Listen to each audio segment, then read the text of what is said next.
Selamat pagi Bapak Ibu, saudara-saudari yang terkasih di dalam Tuhan Yesus. Jumpa lagi di dalam program Renungan Hikmat Pagi GKI Karangsaru Semarang pada pagi hari ini.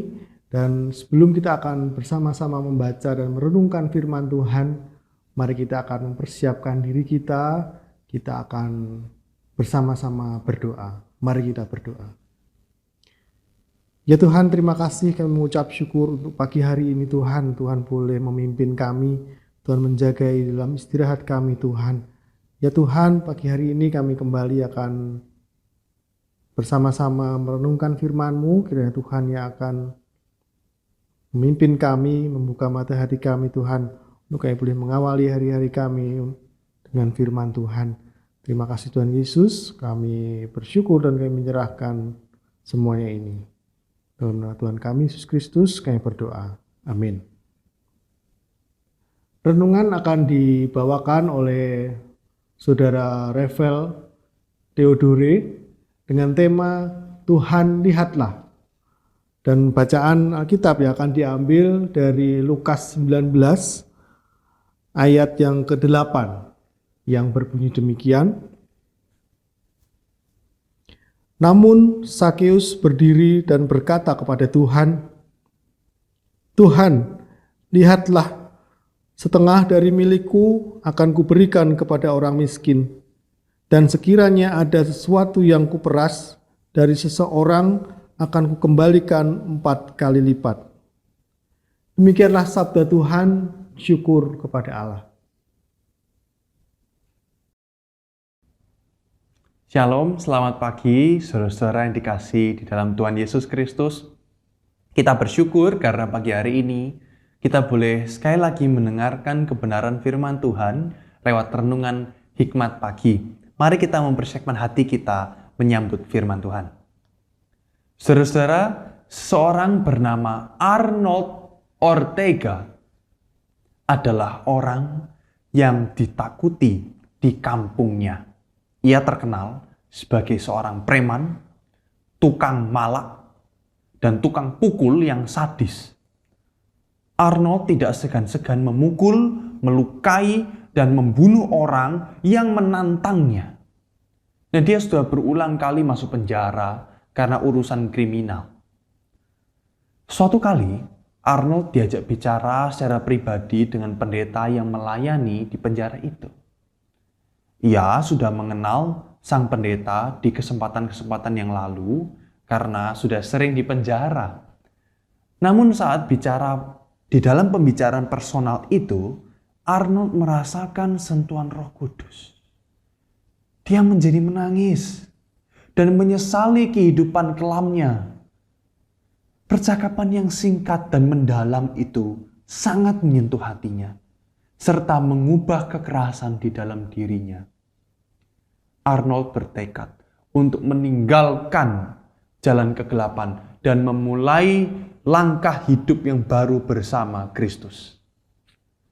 Arnold terlihat lebih tenang, lebih rajin, dan lebih santun selama sisa waktunya di penjara. Selepas dari hukuman penjara, Arnold benar-benar berubah menjadi pribadi yang takut akan Tuhan. Dia mulai mencari pekerjaan yang baik dan malah memberitakan kabar Injil kepada banyak orang. Dia meninggalkan dunia gelap yang menjanjikan kenyamanan yang semu, beralih kepada iman Kristen yang memberikan jaminan kehidupan kekal. Saudara-saudara, kisah Sakeus yang sangat terkenal sejak sekolah minggu itu memberikan contoh teladan yang benar bagaimana mengalami perubahan hidup setelah berjumpa dengan Tuhan Yesus. Sakeus yang merupakan seorang kepala dari pemungut cukai, orang yang kaya raya, dia mendadak berkomitmen membagikan setengah dari miliknya untuk orang-orang miskin dan membayar 4 kali lipat bagi orang yang pernah diperasnya. Para pemungut cukai di zaman Tuhan Yesus mayoritas menyalahgunakan jabatannya untuk menumpuk kekayaan pribadi. sehingga mereka dibenci oleh khalayak ramai. Tetapi perjumpaan dengan Tuhan Yesus mengubah orientasi hati Zakeus dari kekayaan kepada ketaatan. Dia memilih membagikan harta miliknya dan meninggalkan kenyamanan semu, digantikan dengan penyerahan diri kepada Kristus untuk memuliakan Dia. Orang-orang Kristen masa kini dipanggil untuk melakukan hal yang sama. Hal yang sama. Seperti Zakeus yang berani meninggalkan kenyamanan duniawi diganti dengan bayar harga setia sebagai murid Kristus. Karena itu, Bapak Ibu Saudara, akhir kata, berani bayar harga itu adalah wujud komitmen sejati kepada Tuhan. Mari kita berdoa.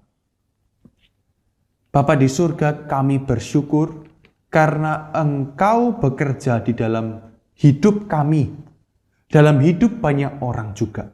Engkau mengubahkan setiap hati demi hati, orang-orang yang hidupnya kelam, yang dilanda dengan kejahatan, ketakutan, semua itu Engkau ubahkan menjadi punya hati yang boleh mengasihi Tuhan, yang mencari akan hal-hal yang baik, serta takut akan Tuhan.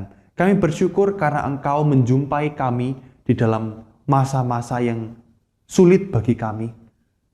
Kami bersyukur karena Engkau ada dan Engkau menunjukkan kasih-Mu yang begitu besar, kesetiaan-Mu yang begitu dalam kepada kami, sehingga kami sampai hari ini boleh dicukupkan dan kami mau senantiasa ikut Tuhan. Karena itu Tuhan, biarlah hati yang telah diubahkan ini membuahkan buah-buah yang baik, membuahkan hasil yang baik. Sebagaimana hati yang telah berubah, maka biarlah kami juga semakin rindu kenal Tuhan, cinta Tuhan, mengutamakan Tuhan, takut akan Tuhan, berbuat apa yang baik yang menyenangkan Tuhan demi berkat kepada sesama. Biarlah kami memiliki hati seperti itu Tuhan, karena hati kami telah diubahkan dari yang kelam menjadi indah. Kami berdoa memohon di dalam nama Tuhan Yesus. Amin. Saudara-saudara, semangat menjalani seluruhan hari ini. Kita bersyukur punya Tuhan yang baik. Mari kita terus ingat firman pagi hari ini yang menguatkan kita, mungkin menegur kita, tapi juga mendorong kita untuk setia ikut Tuhan, berani bayar harga, wujud nyata kesetiaan murid sejati. Tuhan memberkati, sampai jumpa.